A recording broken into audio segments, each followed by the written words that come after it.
All interbody fusion surgeries aim to stabilize the spine by helping two bones heal into one. When a disc becomes damaged, it can no longer support normal movement. This often leads to pain or nerve-related symptoms. During fusion, surgeons remove the damaged disc. Removing the disc leaves an unsupported space between bones. To support this space, a cage filled with bone material is placed. The cage holds height and alignment while fusion gradually occurs.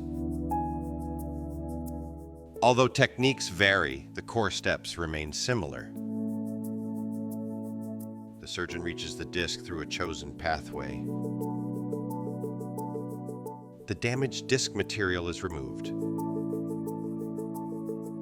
The bone surfaces are carefully prepared. The cage is inserted and added support may be used if more stability is needed.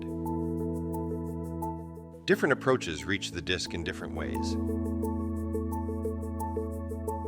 Posterior approaches reach the disc from the back. They are useful when nerve pressure must be directly relieved.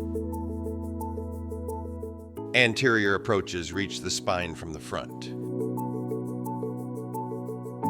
They allow placement of larger cages for height restoration. Lateral and oblique approaches reach the disc from the side. They use wide cages that spread load across the bone. Restoring disc height can indirectly relieve nerve pressure. Cage design depends on the approach and spine level. Some cages are straight while others are curved. Certain designs help restore natural spinal curvature. Cages are made from different materials.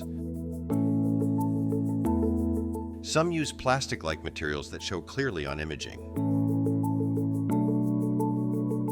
Others use metal materials that encourage bone attachment.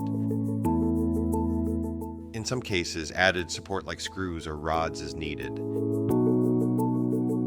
This is common with weaker bone or multiple levels. Subsidence means the cage sinks into the bone. Approach choice balances anatomy, goals, and safety.